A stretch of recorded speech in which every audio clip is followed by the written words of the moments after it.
અમાર શૂટિંગ નું લોકેશન છે આજે અને એ હબીબી વાળો ભાગ સીન થાય છે. આ રમેશભાઈ કોઈ કેવું તમાર? જય માતાજી. હા અમારો ફૂલ આઝાદ કા કેમેરો એટલે અમારો ફૂલ સપોર્ટ કરે રે. બહુ ફૂલ સપોર્ટ. આજ મેં તબેલો આખો અમાર શૂટિંગ માટે આલી દીધો આજ. કોઈ કશું કહેતા है नहीं. हबीबी कह दे हबीबी भाषा में जो क्या हुआ है. बहुत हम खुश होती। हाँ तो बोला अब तो वीडियो बनाओ दी. हाँ वीडियो हम फेमस होती और लाइक और सब्सक्राइब करती। ठीक है हाँ, સરસ મજાનો આજે તમારો વિડિયો આવી જશે કાલે.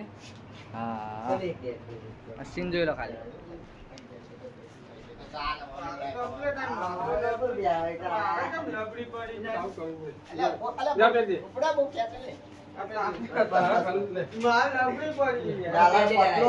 કારણે